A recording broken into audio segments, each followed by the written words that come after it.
Cannings, Dr. Elizabeth Canning. She has her earned doctorate degree from Dallas Baptist University and has been a part of my life. I met Southwestern Baptist Theological Seminary. Thank you for so I have to correcting me give on them that. credit, yeah. So, excuse me, Southwestern Baptist. And I met you when you were 12 years old when I came to Guyana, South America, and you were so kind to me.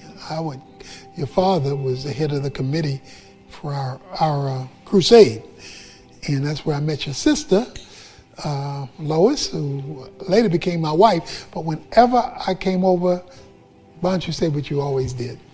For some reason, I squeezed fresh oranges for you every time you came over.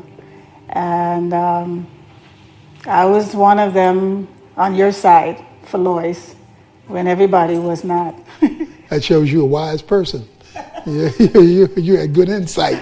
Yeah, but I just saw potential in you. I didn't know God was going to use you in such a mighty way, which I'm very encouraged, and had the privilege of working at the Urban Alternative at the church as well.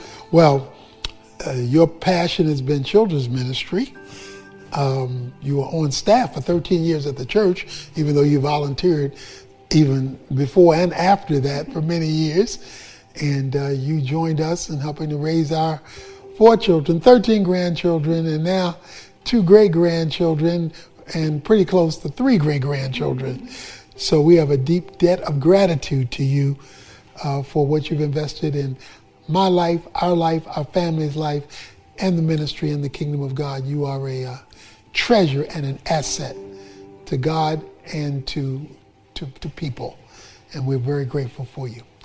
Well, she's here to ask me some Q&As, so some questions and answers, so let's get at it and see what we come up with. Yeah, well, thank you for the opportunity. You know, as Tony says, or Dr. Evans said, that I'm from another country, so the culture is different with this whole dynamic of what's going on in the country with racism and stuff. So everyone comes with a different perspective from however they were raised and influenced. But a question that I think is great is, how do I remain hopeful in such a confusing time? Well, that's a great question. Everybody's looking for hope, which is expectation about a better future. Hope is looking forward to tomorrow being better than yesterday and today. And throughout the Bible, because we approach all these issues from a Christian worldview, God gives hope, but he gives hope in him. And that means not only the person of God, but the perspective of God. You made a very important point. Everybody comes at this issue from their own perspectives. They wear different eyeglasses because they have different experiences. That's why it's important for us to put on God's glasses. Because if we put on his perspective, then we'll see things clearly. Right now, things are fuzzy.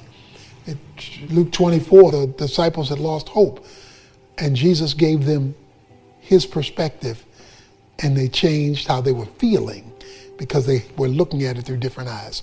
So as soon as black Christians and white Christians in particular begin to approach this thing from God's perspective and not just their perspective, we can't ignore what's happened to us, so I don't mean that. But I mean filter that through a divine perspective. That's where you get hope from. I'll just say from Jeremiah 29, 11 through 14, he says, I'm going to give you hope, but you got to come and do it my way, and then I'll restore what was broken. We need some restoration based on hope, but that means there's got to be a radical return to God and his perspective about who we are and how we relate to one another. I was influenced from another country, but how were you influenced coming to Guyana? I know you've mentioned it in Oneness Embrace, how your perspective changed with culture, and what are some things that was your takeaway? Well, I got, when I went to Guyana, it was predominantly black people that I was around, but it was run by black leadership. And I was exposed to black people who were operating in a different cultural context. And what that reiterated to me was that the issue is not only race, it's also culture. It's how you were raised. It's your worldview. You were greatly influenced by a spiritual worldview from your mom and dad that infiltrated, your whole family, and Lois, my late wife. So I saw the impact of that and how that worked itself out in a cultural context. So it kind of reaffirmed to me that a biblical worldview can be instituted in any culture when that worldview is dominant, in a family or in a place. The problem where we live, in the world we live in today, is that worldview is no longer dominant. We live in a post-Christian culture, so the Christian worldview does not dominate, so now everybody's doing what's right in their own eyes. What I saw when I was there was a consistency of a culture that had been influenced by a Christian worldview that we have begun to lose here. Another thing that I saw when I went to Guyana was black people in leadership on every level. And they were influencing the systems that ran the country. And that was an inspirational thing to see. Black people running a whole nation and dominating in terms of influencing the culture. And that some of the systems that from the British history that I learned that you had now shifted over, and you had just become independent as a country. Yeah. And now that responsibility was handed over, and they were taking ownership. Well, that was inspiring to me that they were prepared, equipped, and determined to take responsibility for their country. And that kind of mindset I think we need here, to own our responsibility and maximize it for the context in which we're in. Yeah, in fact, Lois is more from the British side, because I was probably young, 11, 9 or whatever when they became independent. Guyana we do have a divide in PNC and PPP, which is the two parties basically. The Indians, East Indians, and the blacks. So, in case the Guyanese is listening, they'll correct me easily. This is a loaded question that I want to ask. Are you sure you want to let me read it? Okay. I work at the Urban Alternative, as you know, and so folks have been writing in, asking questions with the divide that we have going on in the country today. It's from a white listener, and I wanted to read this one. A lot of people are asking this question. What do my non-white friends want from me? The message I'm receiving is that it is all my fault because I am not a person of color. I am supposed to fix it all because I am not a person of color, but I can't fix it all because it's too much. Can you speak to that? I think that's a great question, and I know that's a feeling that many white people have, that a weight is being put on them too heavy for them to bear. You can't carry that weight. I can't carry the weight for all black people, and you can't carry the weight for all white people. Mm-hmm. You carry your weight. What am I responsible for? And what can I do to make things better in the sphere of influence that I have? If you are doing right, if you are judging people by the content of their character and not the color of their skin, if you are showing empathy when you see situations that are wrong, if you are treating people right, if you are doing your best, that's all God expects of you, and therefore that's all you should expect for yourself. Anything else is false guilt. And one of the things you never want to do is walk around with false guilt, because it'll never let you go, and there will always be somebody else who keep that weight on you. So you have to take it off yourself, and the way you do that is by making sure you're right with God in your relationship with others. And if you're right with Him in your relationship with others, you're good to go, and you just keep trying to do better, because that's the best you can do. But how, if I was raised in a culture that's predominantly white, community, school, not much influence with a person of color, how do I begin? I don't even know where to put my first foot. I've been fed so many things. How do the scales start to fall off? Well, first of all, build a relationship with somebody who's different than you, who can give you an understanding that you may not have. That's how we learn in all of life. Somebody teaches us. There are books you can read. There are articles you can read. Okay. There are people you can associate with, so that you make this a learning experience. Because when you learn more, you're able to understand more, and you're able to empathize more, and you're able to disseminate, particularly if it's a person who shares your same value system, but who can educate you because they have experiences that you don't have. What a lot of people do is, because they can't see this big solution, they wind up doing nothing. And everybody can do something, starting with one other person that can lead you in a better understanding of the issue so that you can grow.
And deal with it together. Sometimes when I try to reach out to people of color, they're defensive as well. And I know you've given me a step to do, but how do I come out of this situation? How do I move forward? Yes, you said to read, educate myself, and understand, and open my eyes to seeing different perspectives and so on. The reason I'm bringing it up because I do come from a different perspective. I see things differently coming from another culture. Even though I see the real stuff here, they reach out to a person of color, but sometimes their experience might be that they're defensive or antagonistic when they're trying to learn. Because sometimes you can reach the wrong person. Right. Well, I would say, first of all, especially if you're a Christian, and I'm assuming since they wrote the ministry, they may be a Christian. That's why we wrote the book Oneness Embrace, to give you a tool, a reading tool that you can use to help understand the history, the Bible, because we try to come everything from a biblical worldview, but also dealing with the reality. So that's a tool you can use. The second thing is you can disarm a person that you're talking to by letting them know, because a lot of African Americans will be suspicious. And so you're right, they can be defensive if they're suspicious. But here's what you can say. You say, I'm here to learn. I'm here to understand because it's confusing to me, but I want to learn. That changes the atmosphere of the question rather than coming through, what's wrong with y'all? What's the problem here? So the approach, a humble approach, is most likely the best thing to do to get a humble answer. So the approach, I think, can make a difference. Well, continue with the questions that people write in asking is, everything right now seems like a quick fix. What are some practical ways to create long-term change? And I know you've talked about it over and over, but tell me again, because I'm trying to take steps. Okay. Well, I think we have to take steps on a number of levels.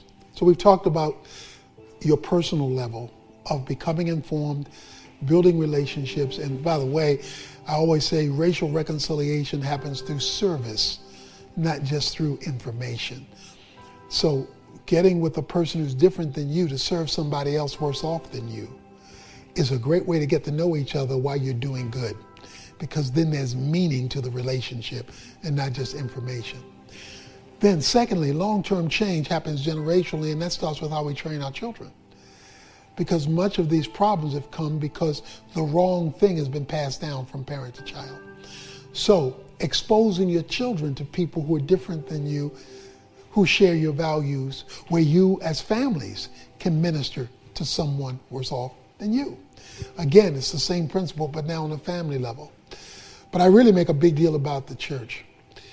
Becoming a part of a church that is inclusive, as much as that is possible, because people live in different areas. And even if it's not an integrated church, it has a integrated mentality. That is, it wants to build relationships. It wants to connect. And where it can, it does. And it preaches righteousness and justice, which are two equal emphasis in Scripture.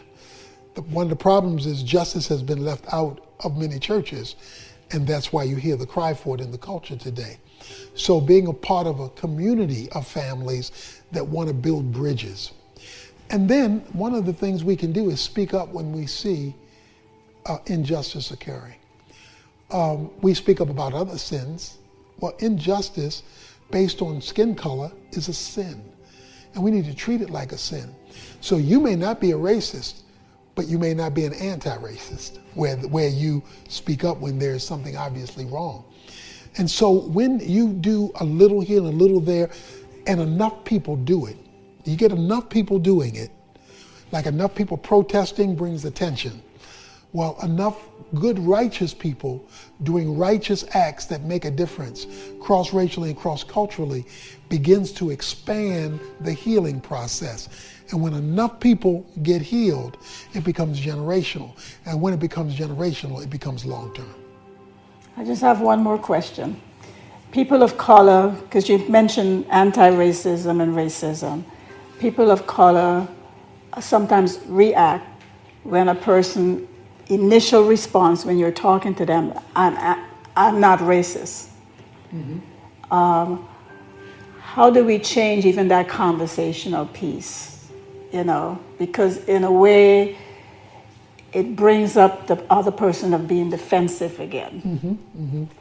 Well, first of all, the problem could be on the accuser, because the person could be implying or saying a person is racist, and they're going to defend themselves. If you tell me I stole and I knew I didn't steal, then I'm going to react to that, okay? So the issue is, this person may be hurting, this person may be wounded. So when they come like that, you can literally agree with them about their concern about racism. Well, that's not how I feel, but I agree with you, if their point is valid, that there is racism that needs to be addressed. So you can be empathetic while denying at the same time that that's where your heart is.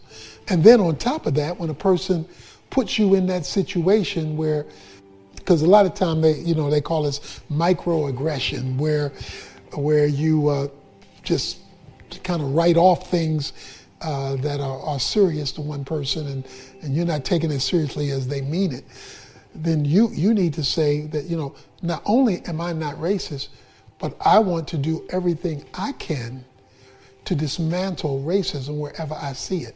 Because now you just joined them in the concern.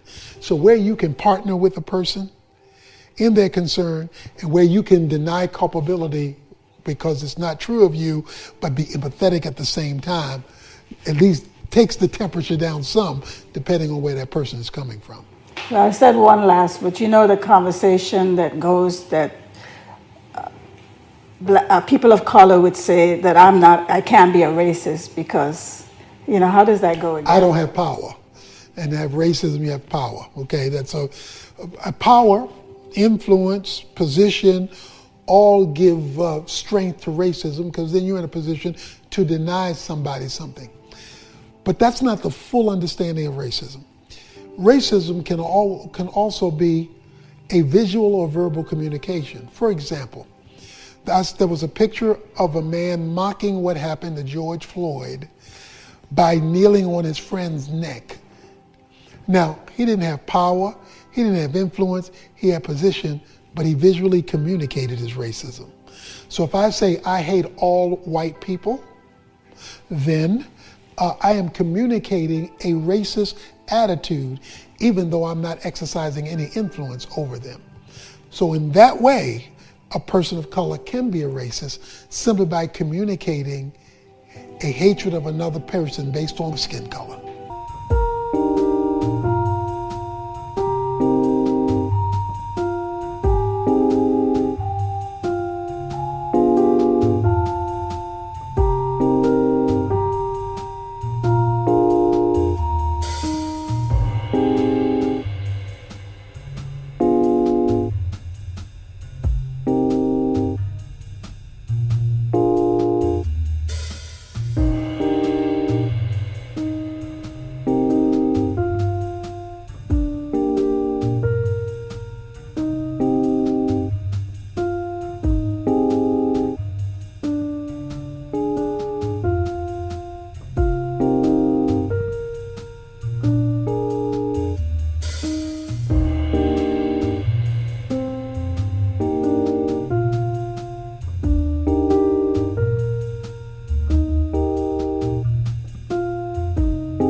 Thank you. Appreciate it.